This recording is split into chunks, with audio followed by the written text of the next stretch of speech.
Do it yourself? Yeah. Well,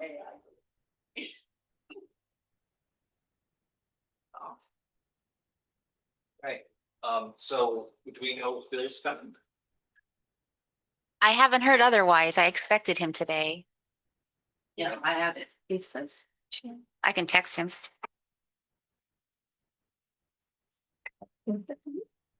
And do we have anybody online? We do not have any members, public. And Lisa?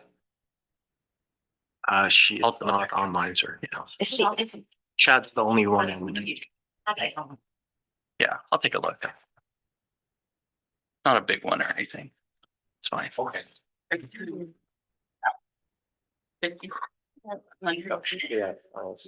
We're good. Is there an auction going on over here? 45. I think we're gonna get started. All right. So we'll see who else shows here. So I'm gonna call this meeting to order. It's 1:01. If we could all please stand the pledge of allegiance.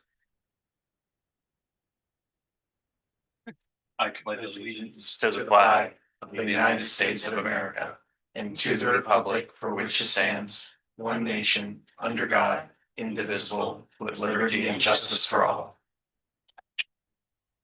What a powerful pledge.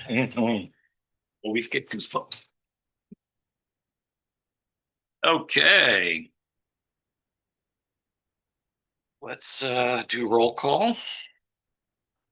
Bill Shoot, I'm finally present. Here we are. You got Bill's, MIA, Lisa. No, not yet. James. Present. Julie. Present. And alternatives are not going to be required. Okay, so that is item 4, seating of alternates. Geez, do that. Okay, not required today. Okay, we are on to item 5, additions, deletions, amendments to the agenda. We have none. Okay. Any from committee members? No. Okay. All right, you have the agenda in front of you for today. You can take a moment to peek, and then if I can get a motion to approve. Oh, I- go ahead. I move to approve the agenda. Second. All in favor? Aye. Aye. Okay, so no public, yes? No, sir. Okay. All right, so item number 8, we have the September 16th minutes, as well as the October 24th minutes. Yes, it was a special meeting, the tour. Oh, yeah. Yep, okay, so that's a short one. So if you can take a moment to refamiliarize yourself with the minutes from the 16th and the 24th. I'll make a motion to approve the minutes as drafted on the 16th and 24th. I'll second. All in favor? Aye. Aye. Okay. Item 9, comments and requests. Mr. General Manager. Yeah, just a couple things today.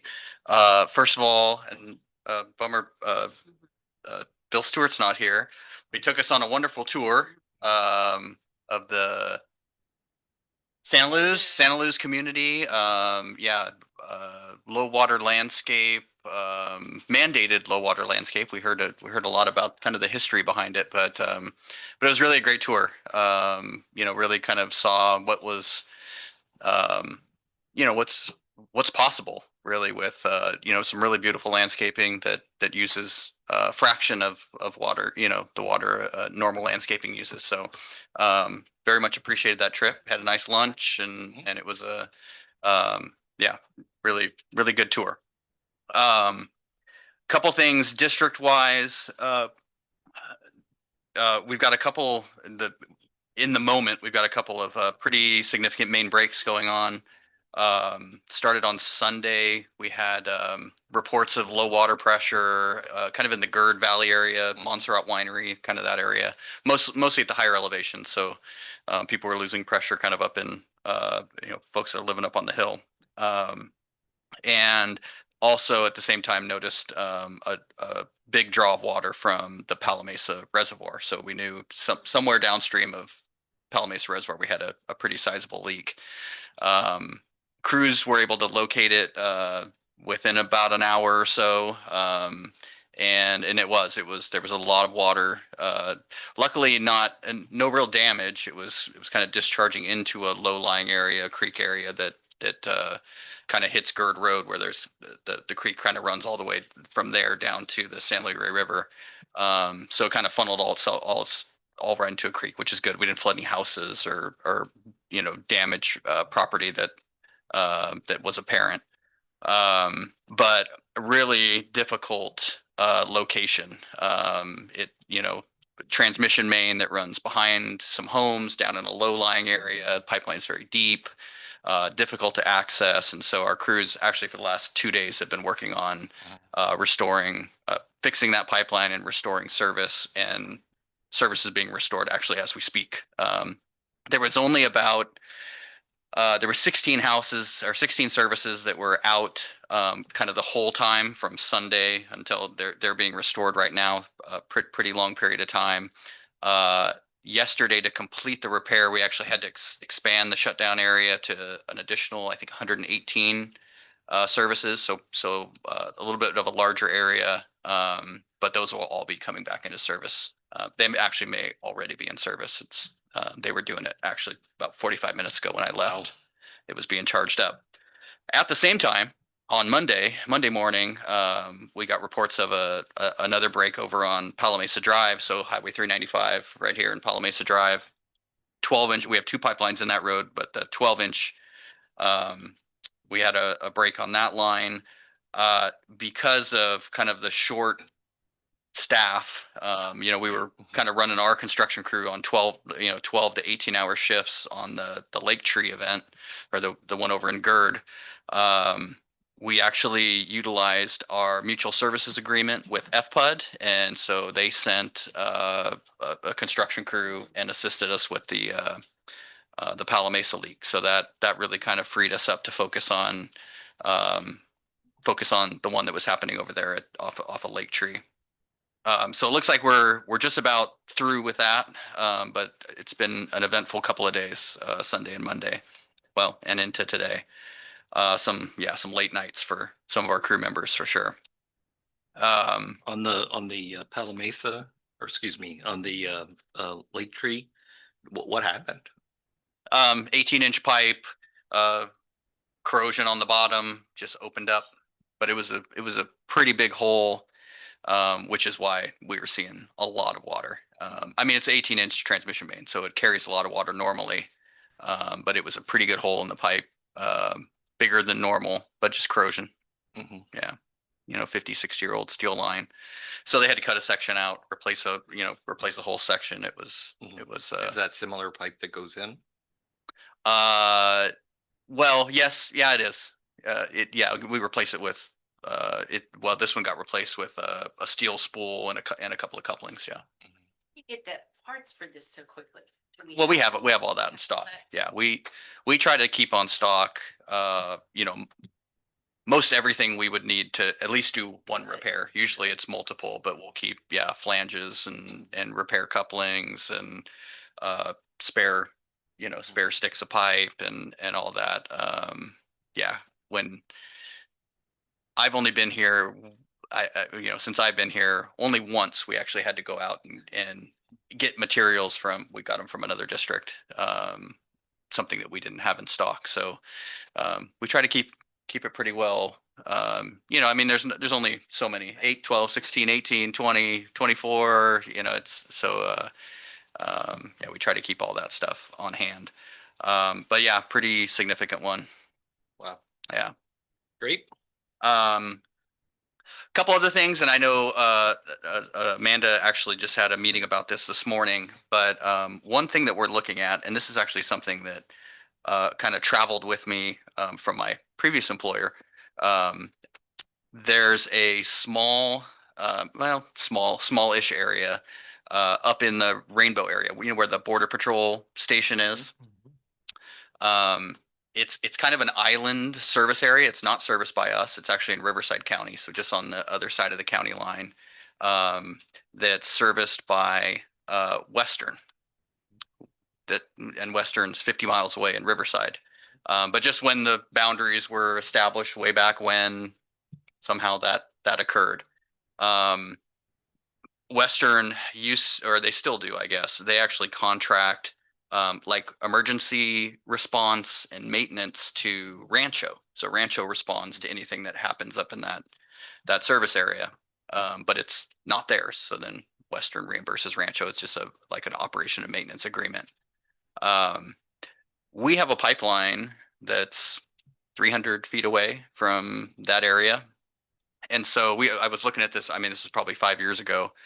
And that was my suggestion 5 years ago. How come nobody's talking to Rainbow? Like, why, one of the big things is too, and this is really why I thought this was a good idea. That area is served off of a connection off of the aqueduct. So it has a single 3-inch meter off of the 96-inch aqueduct that runs through there. And so anytime the aqueduct gets shut down, they truck water to a very small tank that services that whole area. So it lacks fire flow. It lacks, to be honest, reliable service. Like, it doesn't have a second source. And so that was one of the big pushes too. Like, hey, I think actually there's a better service condition that may allow, you could actually develop something there if you actually have adequate fire flows and things like that. So, anyways, we started talking to Western about this a couple of years ago. Just, hey, have you guys ever considered this? We would tie them into 20 million gallons of storage behind them, right? And that kind of thing. Well, it's kind of got some legs, and kind of all the agencies are at least exploring it with some intent to move some kind of action forward. I don't know if that's a de-annexation or annexation, or just potentially just an emergency supply. But we've kind of worked it out where there's a couple of areas that we wanted to clean up even besides this area. So there's an area that Fallbrook could potentially serve that Western also has within their boundaries. They have no infrastructure there. Fallbrook has a pipeline that runs right through it. And then there's an area up in Marietta that Eastern and Western kind of have a similar relationship up there. It's in another service area, but the other one serves it. And so the decision was, hey, if we're going to tackle this, why don't we just tackle all of these and Smooth the edges a little bit. clean the maps up, right? Clean the maps up, provide the best service we can. And so you'll probably hear some more about that. Again, we're already kind of talking about messaging and kind of these different things that would go along with that. And then a lot of the core stuff too, physically how it would occur, and hydraulically does it work, or what improvements do we have to make. But I think the bottom line was, I think there's actually a better way to serve those customers, and I think Rainbow has the best way to do that. So something we're pursuing. Okay, is that similar to this college that's being built, that it refers that we may have to work with Yeah. San Luis? It's a different district, San Luis Rey Yeah. Municipal. That's a development. Providence Christian College. They went to the planning group, right? And we've been talking to them. Yes, they're kind of exploring that development, but that one actually would require, it's a little bit more of a complicated annexation, because they're not even in Met service area. So they'd have de-annex from San Luis Rey and annex to Rainbow and Eastern and Metropolitan concurrently, which carries a lot of costs and time. But so far they're pursuing it. It's gone a little quiet over the last month or so, but we've been helping them. We've kind of got some experience with LAFCO and some of these kind of things. And so we've been kind of helping them through, at least kind of understand what that process entails, how much it's going to cost, and those kind of things, and let them make the decision on kind of how they how they want to go forward. I actually coordinated the meeting. We had a meeting with San Luis Rey and us and the developer just to kind of, hey, is everybody cool with this? And that kind of thing. It was a really good meeting that we set up. But so we have a few of those things going on. you. Last thing I'm going to talk about, I promise I'll be quick. Right before you go ahead. So regarding the interagency conversations, given that it's a federal government facility, does it have to go through some kind of GSA procurement process? If you're just switching who the water provider is or any of that kind of stuff to cover any costs for that we would incur, to make those improvements? I don't think so. We're still looking at the infrastructure as a whole, right? On kind of what's all needed, and then how does that get done, right? I think that's still TBD, right? We're still working that out. As far as just the services though, that's the good thing about this area. They're already annexed into Met. They're already annexed into Western. So really it's just a retail service switch. Right. So it probably isn't all that complex other than as long as everybody's in agreement, and you got to go through the LAFCO process. And so, but I'm not anticipating any other kind of regulatory or those kind of hurdles. It's really more, just infrastructure. Obviously communication is going to be really important. But then beyond that, it should be a fairly simple de-annexation, annexation, if we get there, right? If we can work everything out. That just makes sense. And all communication is being coordinated between Western, Eastern, FPUD, and Rainbow, so that we're sending out a cohesive message, and each will be tailored to Rainbow Water and then to FPUD, so that we're getting all of the pros of switching on there. As we emphasize that this is not a negative impact on you, as a positive. Excellent. We're working on outreach plans. We anticipate to roll out in January. Excellent. Last thing I'll update on the water supply. We start the year in pretty good shape as far as storage goes. State Water Project, those reservoirs are, Diamond Valley Lake is completely full, 95%. And really good storage on the State Water Project side. And then obviously we've had some precipitation and some weather that's come through. Not a lot of snow as of yet. Hasn't really been cold enough for snow, which is really what we're looking for as it goes along. But we've, in just the month of November, which most of this happened on Friday night and Saturday, we've already got about 3.4 inches of rain here in November. We only average about an inch, inch and a tenth is the average for November. So good rain here locally. Like I said, we're really looking for that snowpack because we're importing water. And really where we need it is it would be really beneficial to have a good year on the Colorado side. Last year wasn't great for them, even though precipitation in that was about average.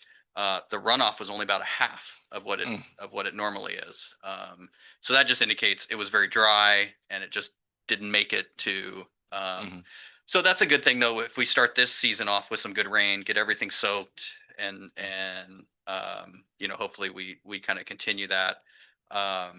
But the Colorado really is kind of the big news right now. The operating agreement on the Colorado expires. You've probably seen this in the papers. It expires in 2026.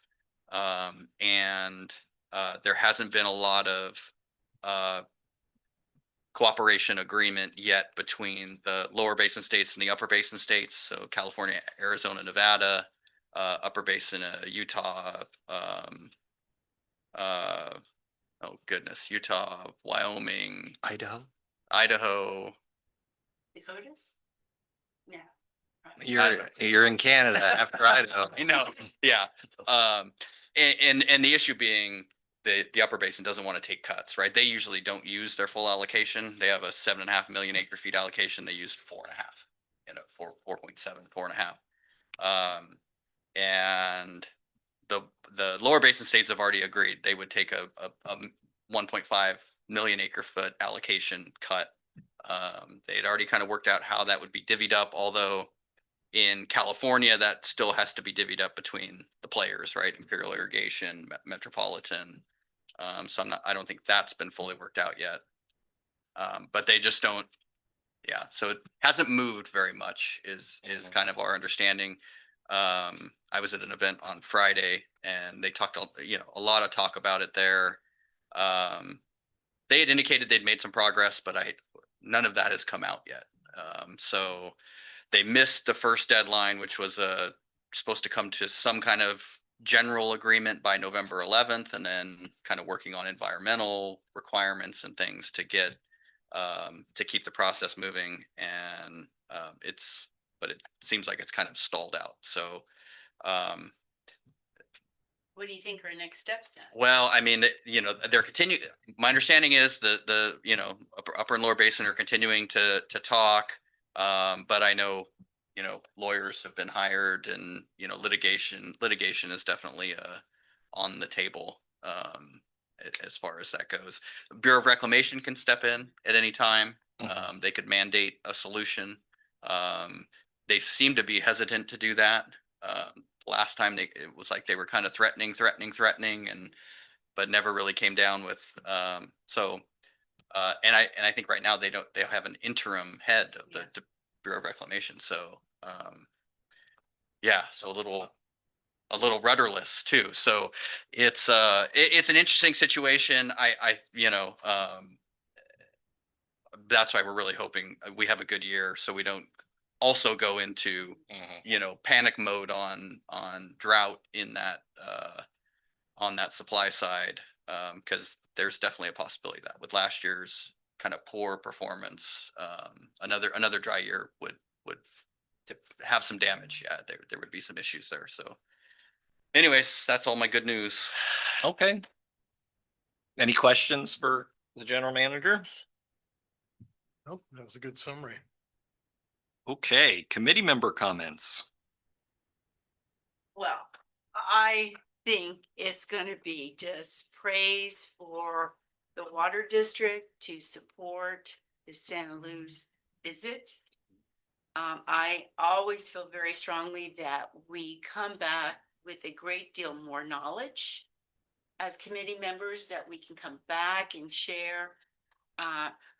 Bill was phenomenal. His history of being there from the onset was just extremely valuable for us. And I'm sorry he's not here, but he and his friend Joe were just wealth of information. I bet. And it was something that regionally, many of us live in this area, but I never have been even near there. But very impressive. The homes are impressive, but their foresight, what was it, would it have been 20 years ago, James? That they had the foresight, they had a challenge from the county, that they had to do something, they took it on, and they consistently enforced it. Instead of wallowing in demands, they were consistent, and the place is just so impressive. So thank you to the district for allowing us to have cool. that opportunity and Fun. for Bill to set it up. Great. I'll echo Julie's comments. One of the takeaways that I'd like to see us get, which it was communicated to us that we would get their plant palette Oh, yes. of the types of plants that have worked well, that are low water. Mhm. Because I think another thing we may want to consider as a district is offering our residents some suggestions on low water usage plants they can use in their landscaping. Especially if we already have a community that's over 20 years old that have seen what works and what thrives in San Diego County in this climate. So that may be something. I mean, the crop swap was extremely beneficial and we hope that continues. But I think giving some education or providing on our website, here's some recommended plants that you may want to consider that have worked well. And a lot of these are self-seeding, which we put them in once and then once you get them established, they're natives and you don't have to continue to water them. So I would strongly encourage, I did send an email to Therese about getting some of that documentation from Bill. Yeah. That's right. We were supposed to get Yeah. electronically a great deal of Information. I haven't seen it. resources and information. Yeah. It'll be interesting to see how those differ from some of the plant wise stuff that's out there now, right? Mhm. Because this would be like a proof positive of 20 years of Yeah. whatever, and what's the overlap, and is there anything new or different? So, Yeah. yeah, good, I mean, Usually, some of China the was- species came from South Africa. right? In Australia. So, yeah, but you know, those seeds are all available now, so. Yeah. It's Great. something worth exploring from that standpoint and, you know, whenever we can use resources that are people involved with the water district to reach out to other Mhm. areas that have had some success, I'd like to bring that in-house as much as possible for our residents. Great idea. Also, their planning was that, but also they had a very thorough design for fire prevention as well. I mean, there's others here on staff that I know would have loved to have been able to hear the historical and current implementation of plans and how that community designed it and is still well maintained. Very Maybe, valuable. maybe that we could, I mean, have we talked about having maybe a featured article in the newsletter about this? But we wanted We to have get, some stuff coming up in the agenda that. Oh, okay, kind we'll of wait, feeds we'll on the wait. line of what you're thinking. Yeah. Okay, good. But I know it was a cost to the district and it was definitely an investment that was well founded because you have members now coming back with that understanding and foresight of community planning that actually had occurred not recently, but decades ago. Great, I don't think it costs much either. The gas in the car. yeah, there you go. we got a free lunch. Well, and time, Free lunch and, lunchtime gas. Okay, well, good. but just very, very, I bummed I missed it. yeah, but you know, it only entices to have another road trip coming up. There you go. Because that's where you really come back with valuable Mhm. information. Oh, I've loved every tour we've done. It's super educational. James, other? I have another comment, about the last article in the Village News. Mhm. Yeah. Where we got into some of the rate information and as I was reading through the following page of it, I'm not sure the relationship we have with the reporters at the Village News, but I'm kind of assuming that whatever we give them, they print as long as there's enough space and then they cut it where they have to cut it to get within their page limits. Is that kind of a correct assumption? Mostly, yeah. Come to our board meetings, don't ask a lot, it's an observation, and if they don't attend our board meetings, they watch them online, Mm. and the quotes are taken directly from our videos. Yeah, Okay. there's kind of two ways. We do submit information to them and they'll usually publish it. I mean, if it's. Yes, we Okay. have a great relationship. Or with they'll our- just, they'll pull things right from, and that one was just pulled right from our board, Yeah. board Okay. meeting. Yeah. Okay, Mhm. because one of the suggestions I have as a reader, I would have been really interested in, we talked about the pass-through rate that happened with Met, which looked very tiny to me, but, you know, which is good. But everyone, you know, in the Union Tribune is reading 16% Yeah. increases, 27% increases. So I think anytime we talk about rates, if we could have a discipline in any press releases to try to compare our rates with what they might have been if we didn't de-annex, or what the other people, you know, that are Yeah. not, that didn't do what we did, what they're now paying, Yeah. so they can appreciate Yeah. what this leadership has done at the district Yeah. and management has done. So, I would just try to make that kind of a template for you to follow. Whether they print it or not is up to them.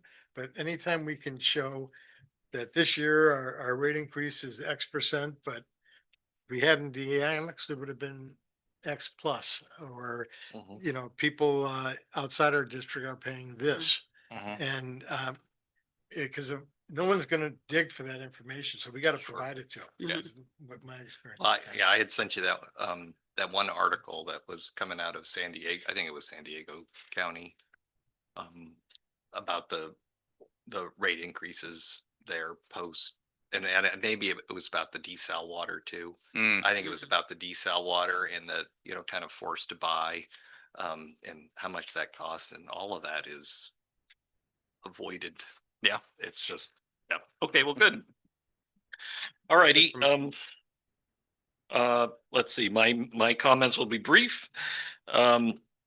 I think we're gonna, are we talking crops? We talked crop swap last month. Ag grants. Okay, But there- I would just, I just want to make an overall comment. My overall comment is, there's I believe there's, people, repeat, observe and mimic a lot of stuff that happens around them. And I have noticed that since the crop swap to people getting more, investing more in mulch and all these other Mhm. kinds of things, that spreads. And I don't mean to be, there's no pun intended in there, but, and Mulch you spreads. you start seeing more and more and more and more people, regardless of whether they're able to take advantage of the crop swap Yeah. or already did. And all of that benefits us because as all this rain's happening, all that water is Mhm. captured, it's staying there. You don't get the impact to our sewers, right? From a Mhm. infrastructure standpoint, all those other kinds of things. So I think the more success we have in all of this, it keeps motivating others to do that. On the comment about the joint exercising the joint agreement with FPUD for helping out the Palo Mesa leak, Mhm. I think that'd be a great Mhm. press release. Yeah. It was on social media yesterday. Yeah, But I yeah, think we that can would do be that. a great press release, to talk about how the interagencies, kind of neighbors partnering, working together. Yeah. And then my last comment was, the reason I wasn't here last month was I had to go to Maine for a couple of weeks.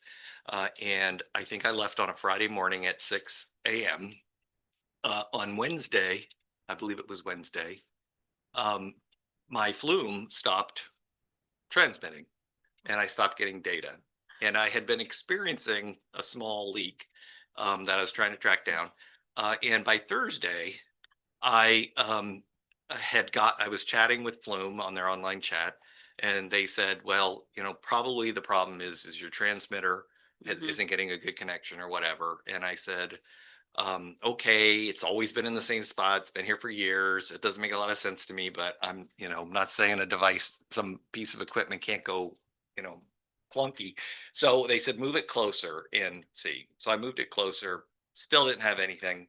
And so I said, what next? And they said, well, I would go down and pop the batteries, go down to your meter, take the flume off, pop the batteries, put them back in there. Cause I had just done a battery replacement. Mhm. And the device, one of the things the device was showing was that it didn't have a signal and my batteries weren't registering or something like that. So they tell me go down there to pop the batteries. So I'm one of those local residents where my water meter and my line is not on my property. It's behind my back gate. It's actually on another street in another town. And so I take the hike down there and I notice there's quite a bit of water down there. And it's going across my neighbor's driveway, who doesn't leave her house very much. So I go down there, I pop the new lid. And the reason my flume wasn't transmitting was because it was under a foot of water and my water main had broke. And it was in the process of breaking, and water was just going crazy. So, so this is Thursday afternoon. And I'm leaving at 6 o'clock in the morning. Well, my flight's leaving at 6 o'clock in the morning. So anyway, and it went, so I called the district because I wasn't sure what was going on at the time. I didn't know where the break was. There was too much water. I'm trying to remember who came out. It's too fuzzy right now. Right on it, came out, helped clean up, dig it out, got the water off, and then figured out it was just on the other side of the main or the meter. So it was basically on my line, and it between the meter and my backflow. And I needed to do a repair. So luckily for me, I had a nice neighbor that said, just go back up, finish your phone calls, work. I'll come over and I'm going to make a repair to this line for you and get you all going again. And so everything was done and I had the water back on the property, by 7 o'clock or something in the evening or something like that. But again, I was getting ready to leave on a 2-week trip. And because of that flume device and it acting funky on me clearly it can't transmit underwater. But when I opened it up, it was watertight inside. There had no water. It was underwater. There was no water in there. The batteries were there, which were fine. And all I had to do was reinstall it. It did a quick calibration and it was back going again. So again, I could have, and my neighbors probably would have never known because it would have went right from there into a creek. So that would have been 2 weeks of a Oh, ton of my. water going out and saved me. So there's my flume story. I think I'm up to testimonial number 4 on the so I'm excited about this other Yo link as well that I saw in the minutes, but that's my comments there. So so thanks to the district for rapid response and Mr. Flume or Mrs. Flume for helping me out there. Okay. Moving But on. you know, Bill, you are right. Their customer service is just exceptional. Yeah, they can Exceptional. figure it out Yeah. really quick. So that's great. So yeah, you just never know what's going to happen. And 2 of my neighbors then ordered a flume, Ah, and I had installed one of 2, and I'm going to be doing the second one in a week. Agricultural grants update. Okay, this is a new item. We just wanted to summarize a lot of our ag grants that we are presenting for Yeah. our customers. The first one, the Fruit Guys Community Fund. So this is a really fascinating because it started in 2012, just kind of as a grassroots effort to support local farms in Northern California. Over the years, it's expanded, got more funding. It's targeted towards smaller farms. Grants are awarded up to $5,000. And that grant opens on December 1st. So we included this information in our December newsletter. And the grants awarded in May, you have to complete the project by December. Another grant that we have available, the Regional Crop Swap Program. So we have very limited funding, but there is still availability for our customers to apply. Right now, we have 103 projects submitted. We've awarded over $1 million in grant reserve funding. 8 projects right now are in pre-approval. They've moved off the wait list. 1 new project was submitted last month, so we're still receiving applications. 25 projects are waitlisted. We had 20 projects in that were actually canceled because of delay to complete the project. So Rancho Water, who administers the program, has been reaching out to those customers to let them know, reapply. There's still availability to take advantage of this program, which is really nice for them to do on their part. We have 42 projects paid. Of the projects, 23 have been crop conversion from avocados. So we have customers who are planting more citrus, fresh cut flowers, kind of transforming their farm to be something more sustainable for the long run, less water usage. 33 were avocado rootstock in there, and then 14 were avocado tree rejuvenation, which means stumping those projects there. Overall, we've still keeping pace. We're far ahead of all of our other member agencies participating in this program right now. A new one that Mr. Kosak will love is the Plant Pilot Program. Our team has been partnering with Fallbrook to kind of mimic their program they have. It's through Met's MAP funding program.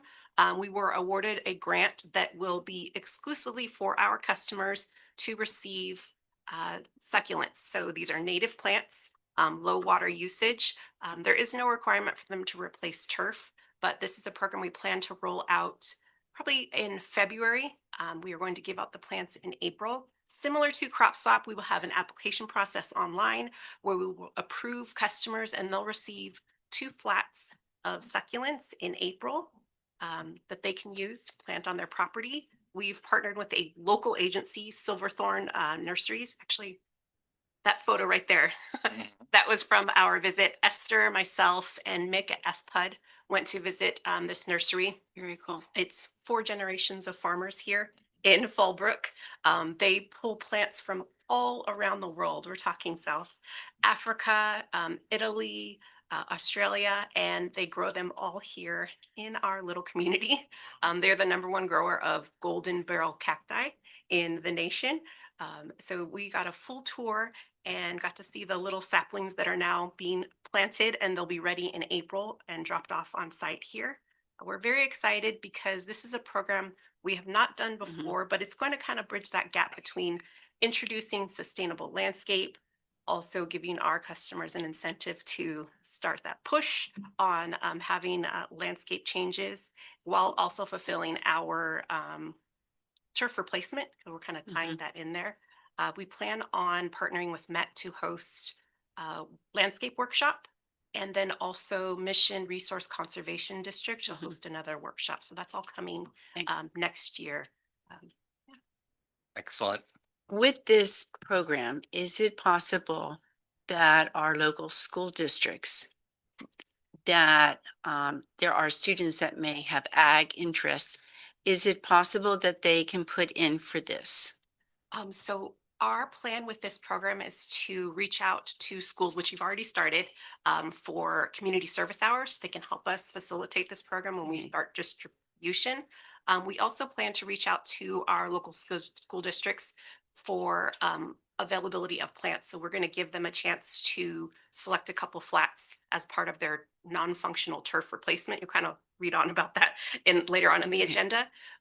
But as far as ag programs, we don't have anything in place, but I will definitely make note. Well, I'm thinking just one school is Bonzo Elementary, Yeah. and they do have space for students to experience planting, and I think it would be something that would be very beneficial for young students to participate in this and to decrease the cost to the district. Thanks. No, that would be excellent. They do have that entire ag program. They do, yeah. That would actually tie in really well with our student poster contest. Mhm. Some cross promotion there. Yeah, thank you. Thanks for its consideration. That was all that we had on the ag programs. These are in the December newsletter and on our website with links to the applications. Any questions? Amanda, will you reach out to the superintendent on this? Yes. Thank you. Dr. Gall. Thank you. That's great. Very exciting for 2026. Yeah. Something to look forward What to. did we get initially? 15,000? Is it 15,000 for the That was the full plant? funding. So we're gonna have a lot of flats of succulents. Awesome. Yeah.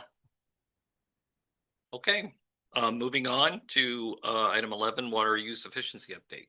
Okay. And touching on a little bit, I mentioned non-functional turf. Staff had the opportunity to attend a water use efficiency workshop at EMWD in October, where we learned more about AB 1572, which focuses on, as part of our Making Conservation a Way of Life initiative. This is to reduce the amount of water waste. So this bill, which was passed in 2023, will be slowly rolled out in phases beginning January 2027 to target local government, public agencies, including school sites. So they will have to remove non-functional turf. That means, Definition. yes, the definition of non-functional turf is any area that's not accessible to the public for recreational use. So that could mean those parkway medians you see, anywhere in a parking lot where there's grass there, that otherwise could be plantings or some other type of native plant there. So we want to reduce the amount of water use. It will impact approximately 51,000 acres in the metropolitan service area. And it will actually, in the end, reduce an estimated 10% of water use in Met service area by the time this is fully rolled out in January 2030. How So many percent? 10. 10%. So That's a lot of water. every little bit is going to help. Yeah. And as part of this rollout of non-functional turf, we are to notify our customers. So that means all of our commercial, industrial, HOAs, school sites. So we started with a newsletter article for the month of December. We're going to be targeting all of our school sites with letters and meetings with superintendents, and then also let them know about our plant pilot program so they can take part in that. This is, once again, a phased implementation. So we're really way ahead of the curve on this. We have to adopt an ordinance and pass it through the board. So we're already starting to draft that. And then part of this is have a partnership with the County of San Diego and then Met for turf rebates. Right now, we have a $7 per square foot rebate that's good through as long as people apply by March 1st. So we want to piggyback on that, make sure we're informing our schools. Start applying right now. You have to complete your project by October 1st. So a lot of this informational campaigns we've already started. Great. And this doesn't impact residential properties, Correct. right? Yeah, if you'll note in the newsletter, it says does not impact Yeah. residential properties. We sent this in our quarterly newsletter to all of our, HOA, our smaller mobile home parks, just to keep their managers aware of the change coming up.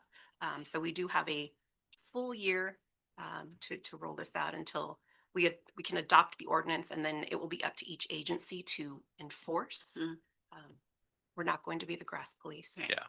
But eventually it does hit like HOAs and things like that. I think they're one of the last ones. Oh, other than properties in disadvantaged communities, that's Yes. the 2030 group. Yeah, so it's kind But, of like when you see a lot of retail properties that are slopes and they have grass covering, no one is actually going to be using that. We want it to be replaced with native plants that are going to be sustainable for the long run with little water usage. And that's why, like, as Jim or James mentioned, if we can get from the community San that Jose. electronic information, it would Yeah. be beneficial because it will give you and your team a great deal of information. Yeah. Yeah, this originally started in the last drought, 2021, 2022, around that time. The state came down and mandated you couldn't water non-functional turf, but then that just kind of started the train rolling on, well, why do we even have it? We need to, and so this came out and actually mandated the removal, but that was a big thing the last go around. Wonderful. And this explains all of our turf replacement right now. We have a residential rebate of up to $5 per square foot. There's an additional incentive to plant trees, max of 5, and you get $100 per tree. And then we have $7 for commercial. There's also enhanced support. The County of San Diego Waterscape Program allows residents to receive free advice on how to plan out their landscape. So a live person, a real person will actually talk to you, walk you through the steps of how to establish a new planting formation, what plants are best recommended for your particular area, how they're going to thrive. And it's also available for large properties. So those that are doing the turf replacement project for non-functional turf can also take advantage of this program. Yes. How do they dispose of this turf? Is it in the green cycles? Is it in the trash cycles? How do these individuals know how to dispose of this? Yeah, that's an excellent question. So our local disposal companies recommend not to throw turf in the green bin Okay. for processing, that it would need to go to like a county dump for disposal, or do this in like smaller batches and throw it into your trash can. But we can definitely research best avenues for disposal and make sure we get that information out. I think that would help to not have things going in the wrong area, Yes. which is counterproductive to what we're trying to do. So thanks. Otherwise, you have to rent like a large recycle bin, those yard bins, in order, or a contractor Yeah. would go to the county dump and dispose. It just would help because my concern is they'll do it, but they won't know what to do. And we may have our waste management in Escondido dealing with many headaches because of Yeah. this. No, excellent suggestion. Thank you. So all of this information we've been slowly rolling out the turf rebate, all of our rebates in the past 2 newsletters, and it's on our website under resources and rebates and landscape information. Right? So how much of that information is summarized on our website and how much of it is the detail of it is linked to someplace else? So we have a summary of this. Most of these bullet points, all of our newsletter information is directly on our website. And then within that, we have links to apply for those programs, and then direct contact for email, phone number, online support for the County of San Diego. We have dedicated team members that you can actually talk to. It's not chatbot or anything like that, but all of that is readily available on our website. So if somebody were to use a Google AI or a ChatGPT or whatever and say, okay, what are my options for this type of water efficiency or whatever happens to be, there would be enough information on our website that would be able to get a return back and a summary of all of this stuff for them if they were trying to find that out, right? They weren't looking at Yeah. our newsletter, but they were just asking the Google to go, digital person, go figure it all out for them. Yeah, it should be in there, Ahmed. Yeah, Right, it's pulls from our site. I would be curious if you hit some of those AI agents, and pointed them at our website or our district to see what they come back with. And if it's almost like the going from, SEO optimization to now how optimized are you for, kind of AI, searches and things like that, and summarization, just something to think about, because some stuff may click, some might. Okay. So Yeah. Amanda, just I just Googled it, turf rebates plus Rainbow Water District. So the first two links are our rebates and turf replacement rebates. And then there's a summary from AI overview of the information about the $7 per square foot. After March 1st, it'll be $4 per square foot. So everything here is accurate. And it's pulled directly from our website. Good. And then followed by the County of San Diego rebates. So Okay, good, things good. working order. Okay. But thank you for asking. That's a Mhm. great question. Okay, any other questions on, water efficiency? I'm Excellent. amazed at 10% reduction by 2030. That's a lot of It's the water. goal. It's a heavy lift for a lot of agencies, especially those that have a more diverse commercial clientele. Mm. We're pretty fortunate that where we are, Yeah, I think Met's customer base. sales right now are 1.3 million acre feet, so 10%. That's a significant amount of water. Yeah, I haven't mowed any grass in a long time. Okay, moving on. Item 12, strategic communications plan. Okay, as part of our Update. plan, we want to revisit this every quarter to give you a recap of where we are. Fiscal year 2026 started and we took actionable steps to be on target.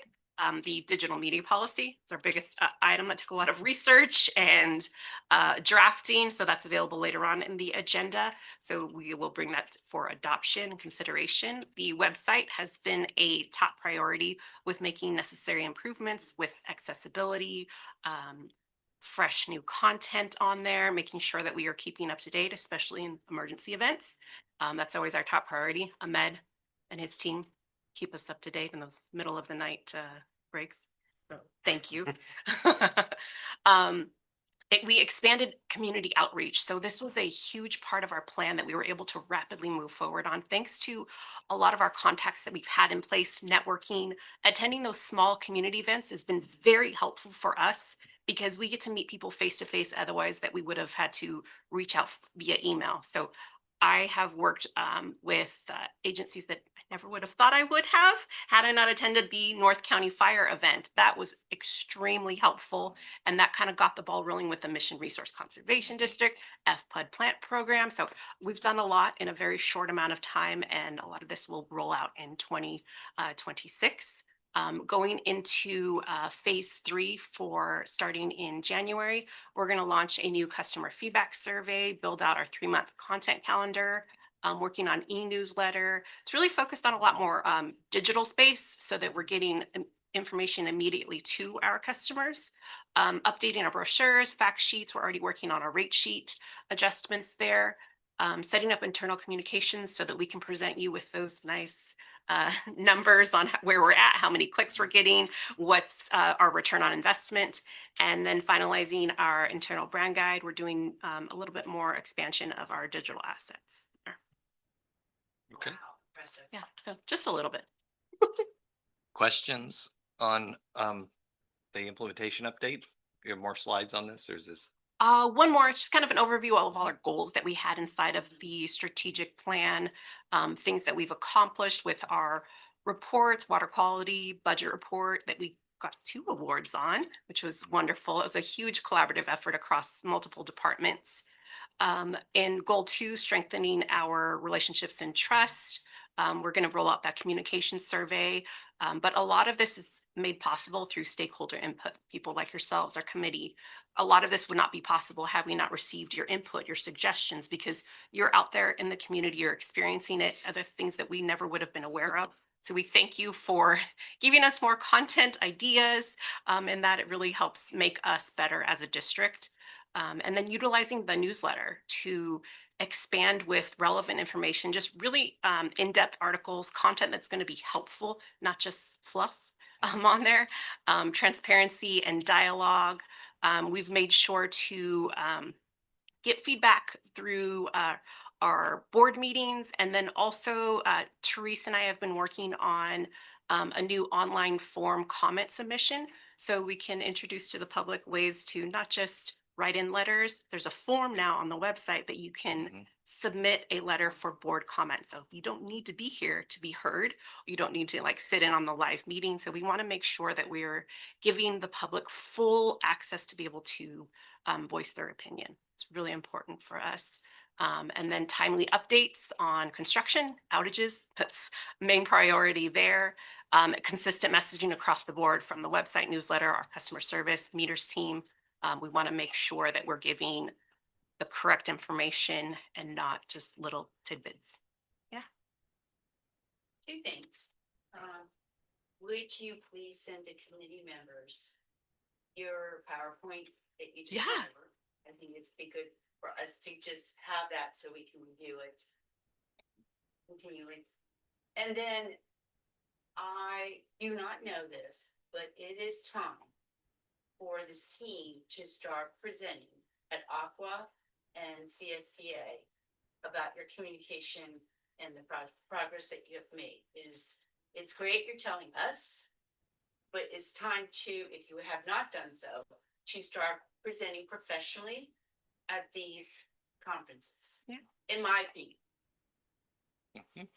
And I'm sure the general manager totally agrees. Mr. General Manager. I agree. No, I think We've been solicited before, like, oh, would you like to present? But Yeah, You should do it. well, you should. we're very small. We're not. Well, the it average doesn't matter. district. It doesn't But matter. Oh, Thank You you. guys are punching way above your weight. I told you Yeah. this before. And then we would have the honor of being there to share, in the audience. But it is time, and I'm requesting that this small little team that has the little engine that you do start getting your excellent work out to more than just our community. It is time to expand so others will benefit from this and they will be able to take their next step Very good. because of what you have shared. Thank you. I think it's on here too. Some award submissions and things We like have that. done But some presentations, Yeah, that's a good point. but presentations is the presence there. That's Well, no, you'll raise the bar for a lot of organizations. exactly. If I go in my Wayback Time machine, the communications committee, Oh, yeah. what was presented to us to look at was a placard of what the sign was gonna be on whatever the road was to talk about maintenance. And maybe the newsletter. There Mhm. wasn't a lot more depth. In the video of the history.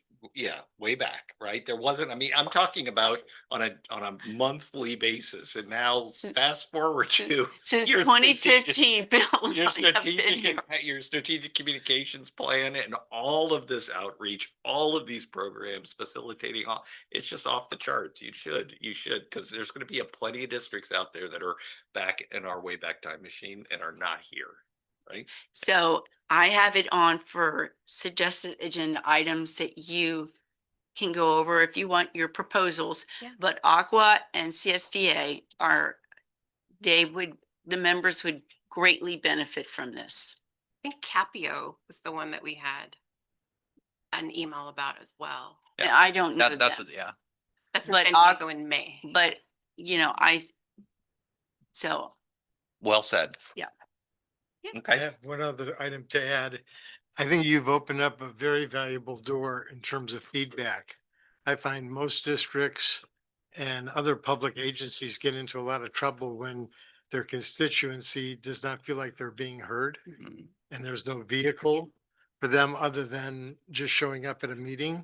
And not everybody feels comfortable speaking in front of a group, so implementing some of the tools you're suggesting, I think is really going to be very valuable. And I would encourage you to continue that process. Job well done. All right, moving on to item 13, digital media policy, whichever. is it in Hey, and everyone's as we're packet? moving forward on that, moving into the That continuum. increasing communication, we felt that it was really important for us to establish the district's position on how we are using digital media, especially with precedent being set with different cases, agencies coming into some challenges, the rise of public opinion online. We wanted to set up guidelines for appropriate use, not only for our committee, board, and employees, but also for the district, just to protect both sides.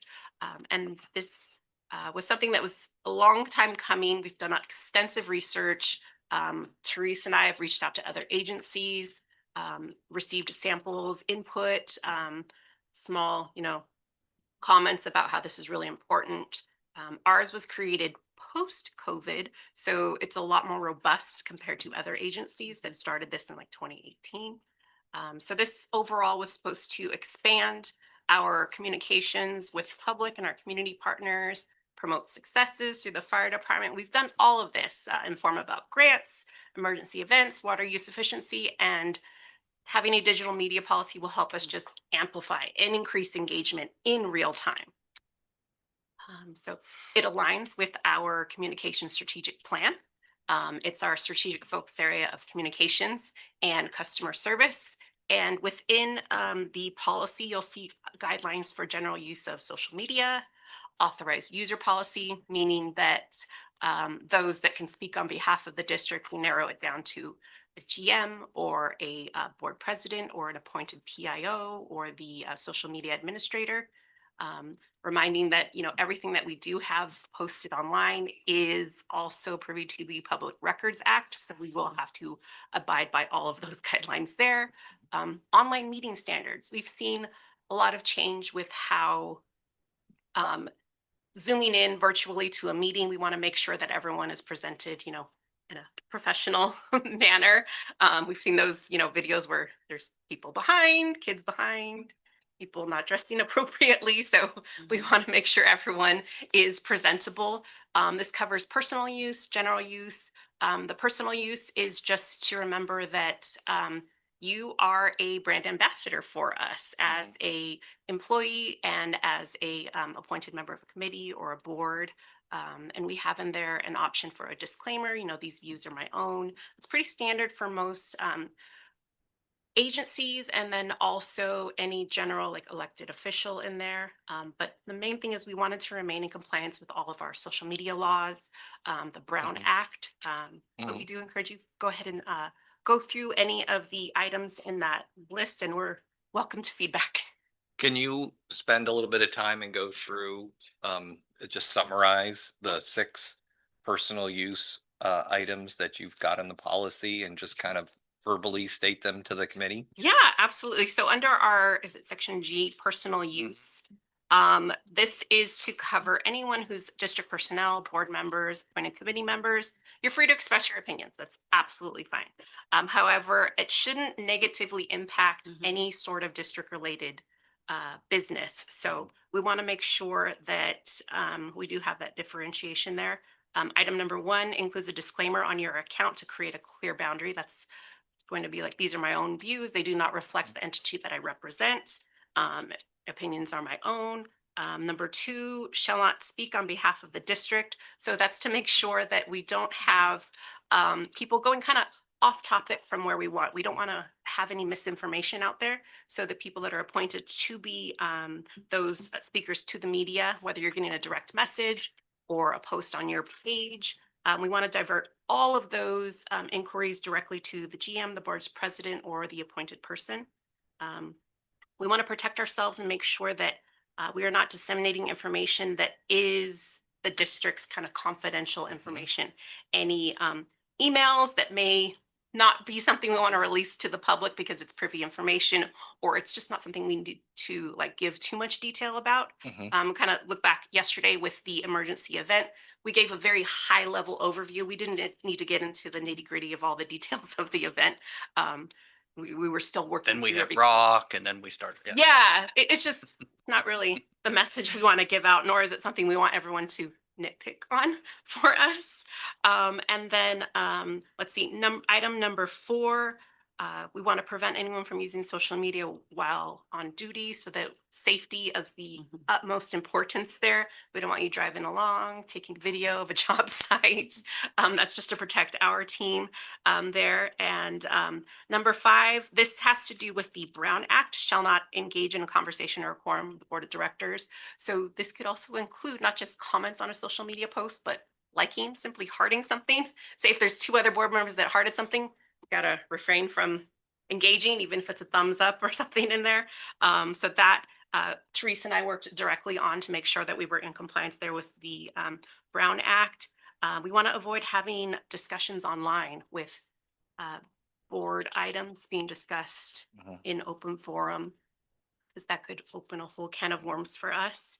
Number 6, we want to prevent any abusive, defamatory, libelous comments being shared online. And then these are just general guidelines. Our goal is that everyone will see them, try their best not to make any violations. Mhm. We're just going to be like, hey, remember, we have these guides in place, but it can be result in disciplinary action. That's something that we are reviewing there. We've seen it with, there was a case earlier this year with a public agency where an employee was doxxed for making some racially insensitive comments online, and they ended up losing their position. And that was because they had something within their guidelines that outlined, we do not, condone this type of behavior. Mhm. Yeah, Julie. Yeah, that was, there was another, I remember there was well, legal's been focused on that for a while, even just the likes and the hearts and that where, yeah, if you get, Mhm, an elected official that goes, mhm. hey, I'm supporting Yeah. a rate increase or, whatever it is. And then 2 other members go, oh yeah, I like that. I like that. You've just had a serial meeting, So so. I love that we're addressing this. Yeah. I also, one, would like to have 2 reads of it. Yeah, That of course. because I think we need to look at not those of who are always compliant, but how are we addressing when there are individuals who feel that they can be non-compliant with the district's policies? Yeah. So the first thing is definitely to have it, when it's all done, to have it reviewed by legal. Yes. That would be definitely a request of mine. I am not sure from this, what is the difference between the social media administrator and the public information person at the district? Or are they one and the same? Right now, yes. Yes. 2 hats, one. So one Robert team. is our PIO. I have not received certification yet, so I would be social media administrator, but when I do receive certification, I would roll into that position. But also PIO kind of covers a general, when we have an EOC or a JIC, Joint Information Center, that would be that appointed person. So we were trying to plan ahead according to Cal OES's standards. Okay, so in the final version, in my read, it was like, wait a minute, we got the PI, we got. Yeah. So that is a suggestion to make sure it's solidified, that it's not 2 individuals, but one, and that they are, I'm not sure how the funding is there, but they work under the direction of the general manager. Because this can get very sticky. As many of these things were great, but I would encourage one, not social media administrator and public information officer. Many good things are in here. On section G, personal use.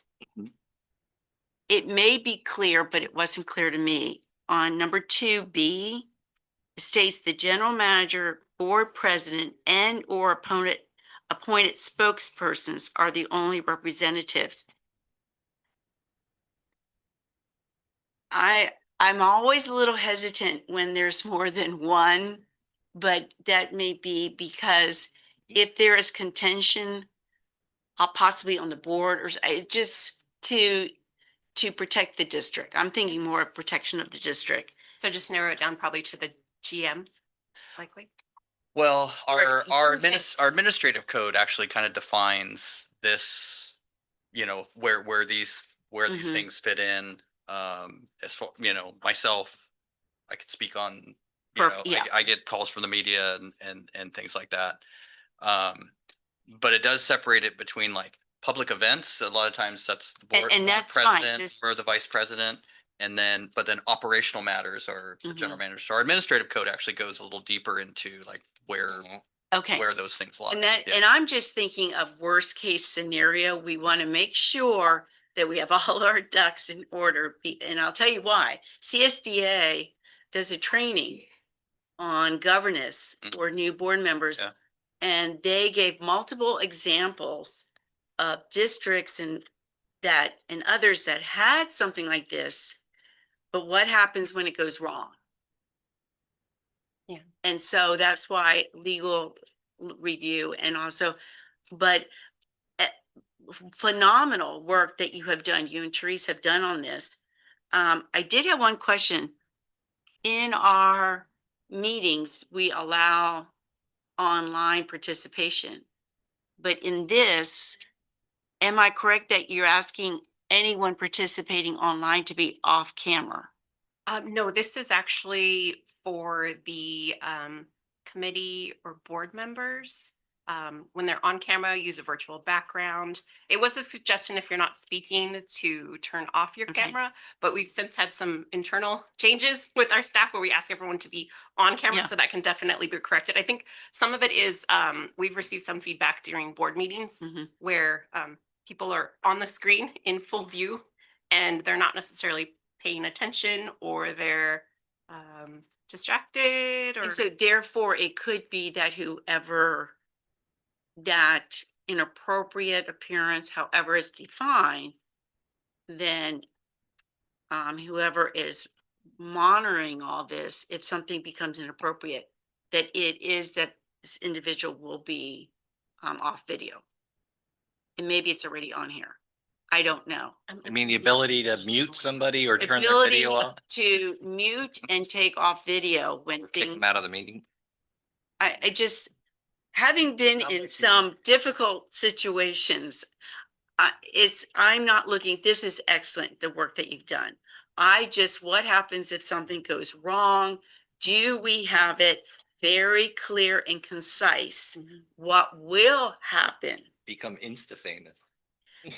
Yeah, because if any of you, some of us have been in uncomfortable situations and thinking ahead, because this document should be vivid and on for many years. It should not be something that only keeps changing every year. Yeah. So that's just my advice on this. No, that's good feedback, but I do think that policies like this have to Oh. be reviewed on an annual basis. Yeah, and And I'm sure you guys have some type of policy that talks about the policy of reviewing your policies and what the Yeah. schedule of events or as far as the frequency and those kinds of things. But good, that's good Yeah. feedback. Yeah. Yeah, this one probably will evolve a little more rapidly Uh-huh. than most, I would think. Yeah. Yeah. One quick question. Are you looking at, since this is being developed now, yeah. are you looking as a sign off by every employee? Once it's fully baked and approved by the board through legal or whatever, do people are you gonna have that in their file that they've signed off in agreeing to Hmm. these terms or? Great We have idea. to actually meet with our union presidents for their review as Okay. part of our standards here, for them to give their input and receive their feedback if they see any challenges here. So Good, yes, and then we'll have good. Okay. either we have like tailgate talks or our all hands meetings to be able to inform our employees about these changes. And then we can receive questions and reassure that Yeah. this is a positive move for us and for the benefit of protecting them and the district. Exactly. Would it just become part of or reference in the employee handbook? Yes. Okay. Yeah. So my recommendation would be to suggest to the team to put draft. on It this. is definitely intended to be a draft. Yeah, but yeah. right, you know, I'm just thinking. Watermark. Yeah, Yeah, to have it indicate, and I'm sorry, you know, I'm usually very positive, but I've Oh, had it's okay. experiences that Yeah. to have this very tight and that everyone on the team is aware of the procedure of what happens when something is not going right, that everyone knows this is what we do. Uh-huh. And then I know we've talked about it in the past, but it's referenced in section E about Public Records Act and things like FOIA requests and all that kind of stuff. But I mean, obviously, anybody who's an employee of the district has an employee email address, right? Which is subject to all of that. But I highly recommend any member of or committee member have Mhm. a separate Gmail account or whatever email account you use that's separate from your personal email account to receive any kind of district related communications and that kind of stuff. Because if there is a request, they're going through all Mhm. your email, Yeah. not just the email that is specific to the district. So if you haven't Mhm. done that, you should do that. So- Yeah. Okay. But I value all of this and I think, you know, having this as a draft, so it doesn't somehow get into someone's hand that, oh, this is what is the policy. Okay. But great beginnings. Yeah, good feedback. So, Yes. so what would the timeline be? What would be the big win for you as far as the process of review, feedback and final submission? Our original goal was to have feedback and then send it to our legal for approval and then try to push through at the December board meeting. But right now, we may have to table that to January to give us a little bit more time. I think it's good to give the board Yeah. a first cut too with Yeah, the draft. first read. Yeah. Okay. So I think, January sounds. All right. And this is a big change for us. We've Oh, yeah. never had any policy in place for using social media. It's kind of what stopped us from propelling into the social media universe. Mhm. Right now we just use, you know, primarily Twitter and our careers pages. But it's just an added layer of communication that goes along with our planning. Well, and I think back to the 6 items that you Mhm. talked about. I think when you implement a policy like this, some type of suggestion to people impacted by the policy with regards to being able to do kind of a personal inventory of the things that Mhm. are covered in the policy. And Mhm. I mean, some people are heavy social media users, other people stay away from it like the plague, right? But if they have almost like a little self-inspection thing, if you use Yeah. this, do you do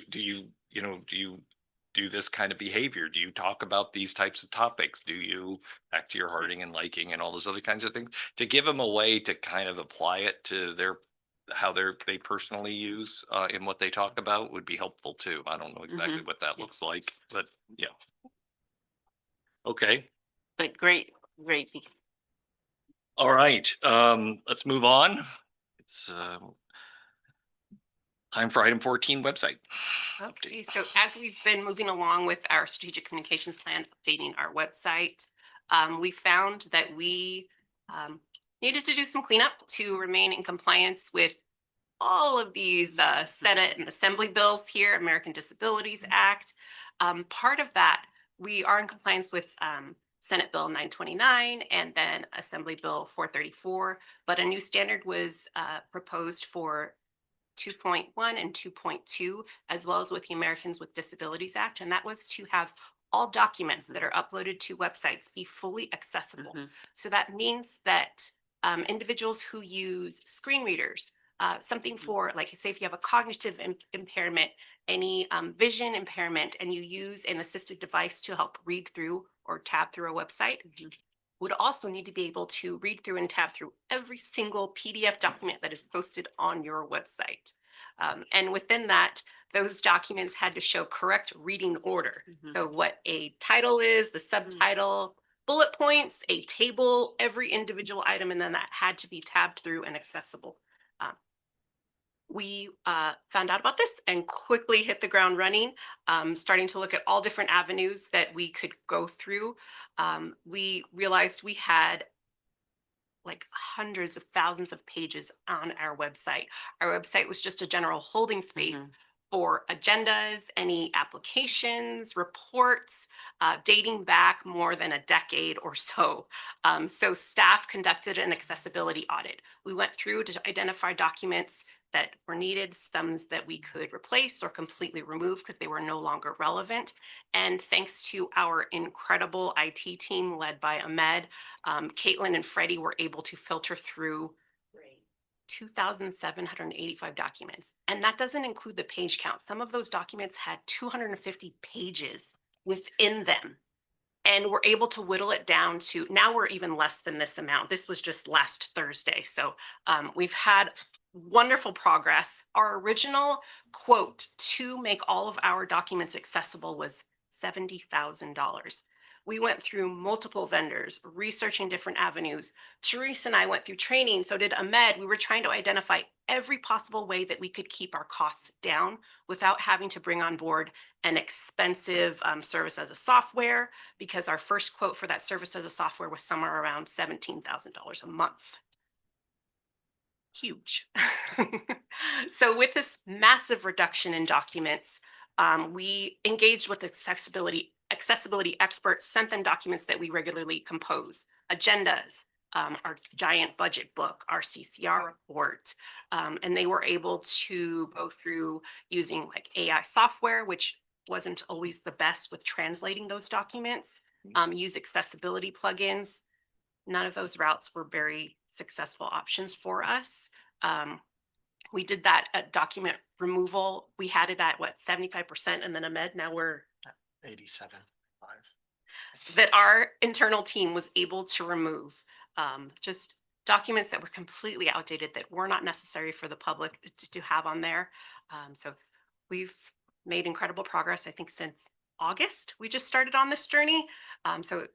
We contacted our web provider, which is Streamline, and they have a new product called Doc Access, which would solve a lot of these issues where we wouldn't have to have staff constantly go through and remediate documents. So an agenda that Therese puts out, or a report that I put out, we would have to spend hours or even days trying to make this document accessible so that we were fully compliant with the WCAG and the ADA requirements. This requirement is not supposed to be in place until April 20th, is it? Yeah. 2027. So we're way ahead of the curve, but we always like to prepare ahead of time on this. So our solution is to move forward with Doc Access. This will make us instantly compliant. That means that we do not have to do any of the heavy lifting on our side to procure these documents. They will be uploaded to our site, and this service will actually make everything fully translatable. We're going to have equitable access to all site visitors. That's part of our strategic plan, our commitment to inclusivity. And then there's ongoing monitoring with this. So it's an SAS, service as a software. So we do pay a monthly fee. That monthly fee has been whittled down to $400 a month from the original thousands of dollars per month that we were quoted. And that's thanks to our team. And then there's a wonderful feature, Julie, you're going to enjoy. It's language translation. So there's 150 languages within this that you can instantly translate the document. And this is actually made possible through Doc Access's team. They are constantly looking at new ways to maintain accessibility and be fully compliant. We are very excited that we found a solution after months and months of research and going down avenues that we thought we just could not figure out a way to keep this on here. But it's going to provide text alternatives for all of our images, our videos, our graphs that we have in there, even our old documents that we have on our website. So if we scanned in a document from 1963 that was typed up or handwritten, those documents will be translated using this tool. And it's very similar to how you would pull up a PDF. There's going to be a column on the right side that shows all the accessibility options for you, as well as a really wonderful feature where you can get instant assistance through a interactive and then phone assistance. So if you're having trouble reading something, if you're having trouble going through a document, you can actually dial in to receive assistance. That is used in very many corporations and companies because it is a fee that takes responsibility to ensure everything is done correctly. Yes. And it allows this small organization to do what they need to do and to not have to worry about this. So very good, in my opinion. So Excellent.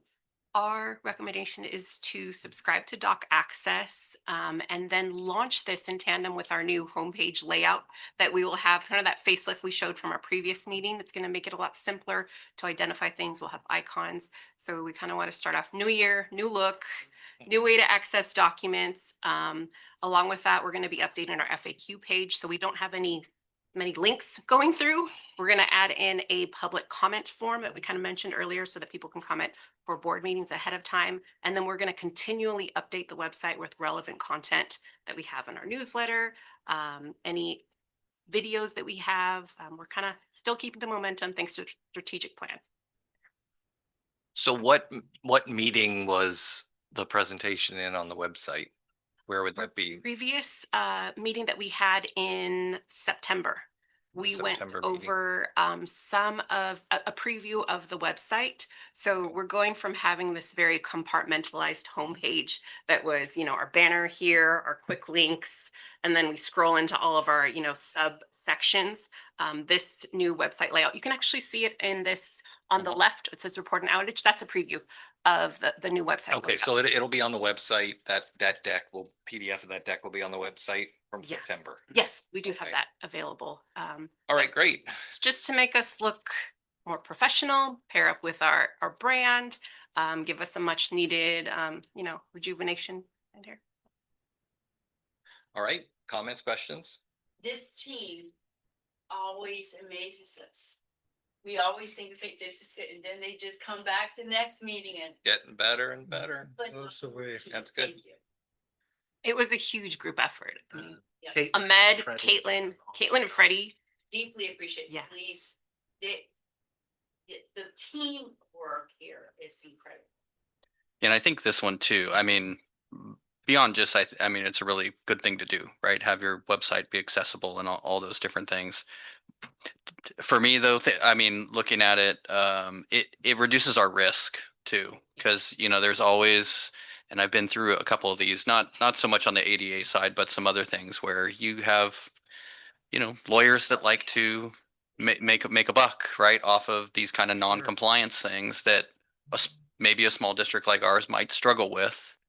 And they always cost tens of thousands of dollars. Usually it's a settlement, right? You go, well, this is going to cost me 50,000 to fight it, or I pay 10 or 20 and it goes away. And I think this might be a ripe avenue for that as we get, into 26 and closer to 27. So I'm yeah, team did a great job, and I think it does. It just reduces our risk and at a very, very reasonable cost. So, yeah. Well, not to, that's a really good vibe. And I don't want to derail because we still have more agenda items and we're going kind of long today. But if you go back to what problem that you were facing, right, and what was causing the excessive amount of cost, which it was really around information governance, and keeping track of your content, what documents should be aging out, what should be there, what shouldn't be there, and all that kind of stuff. So you've gone and done a brute force fix to that.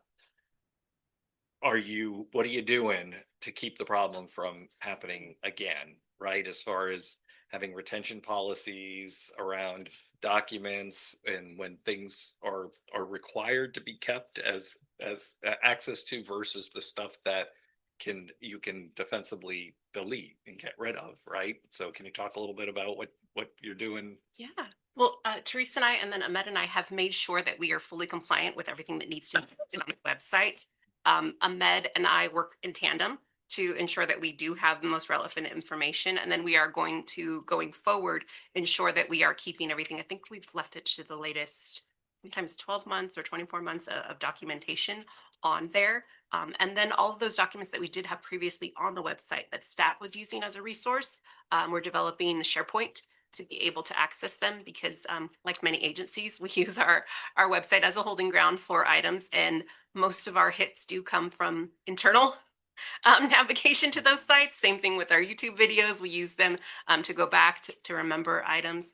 So having an accessible SharePoint site for our staff, it's kind of pushed us in that area, but it's been a positive move for us. Yeah. Okay. Well, I do think though that if there's stuff that should go bye-bye, right? It should go bye-bye, Yeah, right? yeah. And if things have to be stored from a records retention standpoint, whether or not it's electronically, and it meets the trusted system requirements from the state of California, or if it needs to be saved in a box, a banker's box someplace or whatever. But I think you guys found a couple of things right Yeah. through this process. So I'm just suggesting that We whatever. are, so we're implementing right now a document management system. Mhm. Laserfish, very popular one. Mhm. So that's what we're going to use instead of using the website as our archive, like Amanda Mhm. mentioned. Teresa and I have been talking about this, and we got Jake's permission to just keep 1 year's worth of committee and board meetings on the website only. Everything else stays in the archive and will be available as needed. And then, yeah, Amanda and Freddie and Caitlin, they're all making sure that if we upload something and we decide we're removing the page, we remove the associated document as well, so that we don't have any files lingering in there anymore and doesn't go back to the way that it was. Yeah, and the document management system has automatic retention policy, right? Mhm. So I get a notification, hey, all these documents are ready to be purged. They're set up for 24 months or whatever it is, and then there's an approval process that goes through. So we've actually just moved from the website to an actual spot you're supposed to store these things. Great. All right. Well, that's a great update, and it's outside of the purview of this committee, but um, if that's actually in a wheelhouse that I've practiced in for a really long time. So if there's any ways that I can help, talking about on the doc management side or that kind of thing, I'd be more than happy to chat through anything on that. So, um, okay. Community events. Okay, we had a few community events this fall. North County Fire Open House was in October, followed by the Bonsall Academy program presentations. Staff had a chance to present to a number of classes during their, what would we consider like their homeroom, middle of the day. So Ahmed presented on information technology, cybersecurity. Chad presented on engineering and leadership. Colleen presented on leadership, and I presented on arts and media. It was nice. We got to engage with students that chose a pathway in this particular field. So different than our field shows, but we were able to kind of walk students through our employment history, our education, and what brought us into this pathway while promoting careers in the water industry and creating great partnerships with teachers, becoming a resource for them. It was very successful. We're always looking for new ways to tap into future water workers. So we piqued their interest in areas that aren't always highlighted, which was our main goal here, and it goes along with our strategic plan. So it was a very successful event. And then we participated in the Bonsall Bridge Centennial Celebration. We donated 100 promotional items that were in their swag bags.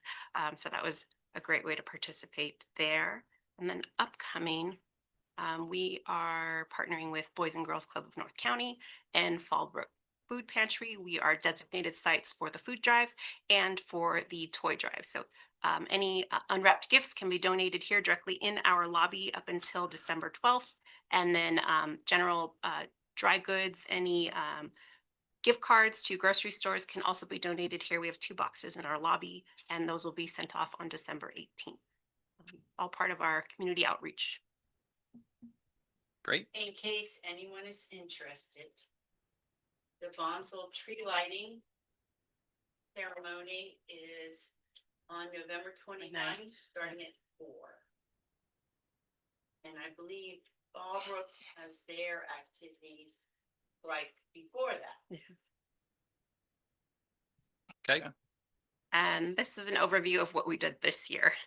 From January to December, we added in a lot more events, participated with more community engagement, gave away a ton more promotional items, passed out rack cards, flyers, answered a lot of questions, person-to-person interactions there, and then networking allowed us to expand further programs for 2026. So really successful year for us, very targeted on educational outreach. We want to prepare our kids best practices for water use and also provide them pathways for careers in the water industry. Excellent. And we did have an excellent turnout for our blood drive that was in October. The average return we received was probably about like 7 to 9 donations. We received 19 donations that day, and they were all from members of the public. We had placed an ad in the Village News and saw a strong return on that. We even had committee members from other committees show up. So really great event we had. Great. Any questions on community events? Great job. Moving on to 16, newsletter content planning. Yes. So slight change in our newsletter at the recommendation of our board. We've added a kind of GM column, or what's going on around the district. So we introduced it in October, and then now we have a November. So this gives that overview of our rate increases, a perspective from Jake, kind of giving a breakdown of why we are doing these rates. We kind of touch a little bit on what Mr. Kosak said earlier about how we compare to other agencies. We want to keep it light in there, informative, but also add some personalization to our newsletter. Make sure that, Jake's very approachable. He's a man of the community. This is your pre-blog. Yes, this is blog. We reviewed our ag grants. Page 2 was on the non-functional turf, and we emphasized this does not apply to residential customers. Our holiday food drive and gift drive. We also have a quarterly newsletter going out, and this will be a highlight of the past 3 months and include information on non-functional turf, our holiday drives, and information about our fire readiness, preparedness, hardening your landscapes. Ready? So looking forward to December. Like we do every year, we're going to do kind of a major accomplishments, highlights, things that we've done this year, best practices to keep our waterways clean. And that is because we see a very strong uptick in clogs. Our sewage system gets a lot of use during this time when we have holiday cooking, people throwing away things they should not, anything from Q-tips, personal items. We want to reinforce the importance of proper disposal, holiday trash pickup, items you should be throwing in there, office closures. We were going to touch on the water rate increases there. This is kind of tentative if we wanted to put the wastewater rate increase, because we are presenting to the board on December 9th. And our newsletter goes out on December 10th. So depending on how the vote goes and those details, we may, table this for January, but our hope is to get this in. The sooner information we get out, the better, the less calls we have to customer service. But from a timing standpoint, that's not possible. We could, finance and I are working. We're going to create 2 separate newsletters and have one ready, so that What about printed? we have enough time. So our billing specialist sends all of our invoices out on December 10th. So we do have time. We're just gonna be a little bit down to the wire. Our goal is to always have the newsletter prepped 3 days beforehand, which we've been doing a fantastic job of. But right now we'll just make some slight tweaks, Okay. and it's for the betterment of our customers. We want to get that information out before they get their bill and are shocked and don't understand. So a quick question. So I deep fry a turkey. Is it not good for me to dump all that grease down my my sewage line? No, I'm sir, confused. please do that. Place it in a jar, let it cool, and then you can dispose of it in the trash after. Mhm. Please This is all about you and what's your practices. don't throw it down the I have drain. never had a deep fried turkey. It's your I was septic just thinking tank, what to not put in the trash drain. I think that's. It's more for our customers to protect their side. Only do a Uh, perfect video, Yeah, we're What just. not to do. just kidding. I just hear about them exploding all the time. Yeah, okay. So Keep going. district awards, we have a few awards from finance, GFOA award, and then the ACFR award. We have another award that's coming down. So we're going to highlight that in December and then roll out our communications survey. That survey is going to have information on like, what's the best way you like to attend a meeting? Do you recap on YouTube? Would you like to submit a public comment online, a forum? We're trying to implement all sort of ways to have the public engage with us and give their feedback. January, we've touched on it before, new year, new look. The homepage upgrade will have that integration with Doc Access. And if we get the digital media policy, we will have that social media launch. But that's may change. We're really flexible here. La Cañada pipeline repair. We have a repair coming up that we want to make sure that the public is fully aware of. This is not going to be a big traffic impact. It's mostly residential area for 11 properties. But because of that, it touches on pressure reducing valves. So we're going to create kind of like, what's a PRV? How does it help me? So we'll have a how-to video in there that goes along with our educational outreach, continuing those how-to videos. Meetings, we want to invite people to attend our meetings in January or watch online. We'll still include information on our turf rebates because that cutoff for the $7 is March 1st for commercial. And then our student calendar contests, we'll have calendars available at that time. And then we'll start with soliciting entries from students.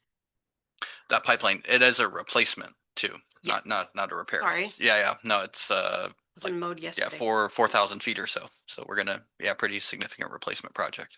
Okay, Yeah. But that's just, we're starting outreach with that and planning with a concert of departments there. And then public communications, you have there in your packet, there were several articles and then there's. before you go, any Yeah. questions Sorry. on newsletter content planning? Sounds I see great. some good stuff. All right, Sorry about that. moving on to item 17, public communications. Okay. This photo actually was taken by our very own wastewater supervisor, Ramon. This was Rainbow. over this weekend. Yeah. Really nice. So we have 3 articles that ran October, November, and November 13th. One touched on our approval for the pass-through rate increase from our previous board meeting. The completion date for Citrus Tracks was extended, and then our blood drive. I do believe Citro is almost done. I think all those houses are just about built. I know 6 months ago or so, they still had about 100 to go, but I think most of the pads they're wrapping it up. Yeah. Okay, That was all I had for media. other media or any observations from the committee members? One question I had was that I saw an article in the Village News. I do read more than just the Village News, but It's a great. I seem to get good local info. Fallbrook mentioning their water district, mentioning they're a star district. And I don't know if any of you caught that they got a star designation. I think that was the school district. Oh, you think that was? It was a school district. Yeah. Oh, okay. Yeah. I read too fast then.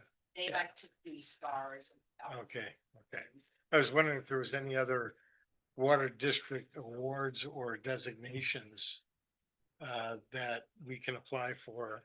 We are working on a couple of things. One of the primary ones, and this is something we started several years ago, but one of the organizations, CSDA, they do kind of a transparency. It's all kind of looped in: transparency, continuing education, but they call it a district of distinction, Oh, right? And so it kind of includes all of these things. It actually includes the website too. You have all this information available on your website and all these different things. So Therese has a list of like, I don't know, 150 different things that you have to kind of complete or have done to kind of get the highest level there. I think it's a platinum. Is it platinum? Right now we're a silver, right? Really? So, and part of it too is the board member training. So having all 5-year board members go through kind of the governance training, which we've done. I think there's still a couple things that are on my list to do. Gotcha. But that's we're proposed for 2026. That's when our last designation is up, and so we're gonna redo that. So we'll be looking to, and you get a nice big plaque and all Great. kinds of stuff. But it really is, and you know, my pitch for it was, I mean, it's nice to get an award and be recognized and all those kind of things. But really, what's behind it, it does kind of ensure that, like, hey, I'm doing all these things that help our district, right, Yeah. function better and those kind of things. And so that's really the meat behind it. But there is a recognition too. Yeah. great. Thank you. And that's by like presenting activities, professional, it's important. Yeah. It is important to have for people to see our name out there and that our professionalism is a thread throughout the organization. You know, one other item for media stories. In Jake's comments leading off under the general manager comments, he described, you know, two major events happening at the same time in terms of repairs. Mhm. And you know, typically the rest of our residents or our customers don't even hear about it unless you're one of the ones affected. Mhm. And they know about it, but they don't understand the amount of resources and man hours it takes to do an emergency repair on the weekend when it's raining like crazy. Mhm. And I think if staff has some time to frame a story about that, you know, Absolutely. it'd be a good human interest story and how your water district stepped up with the sufficient manpower and supplies Mhm. to get people back to normal. And the flip side to it is that you're operating in an area where you're not over invested, that you're utilizing you know, a neighboring partner agency to cover the gap so Yeah. that, you know, you have enough resources, but you're not overstaffed, right? Yeah. Because that's a question Yeah. that comes up, right? Do you have too much staff? So, but that's good. Just having a crazy. We're looking now, some of us have been here for a while, but we got these nice screens and all that.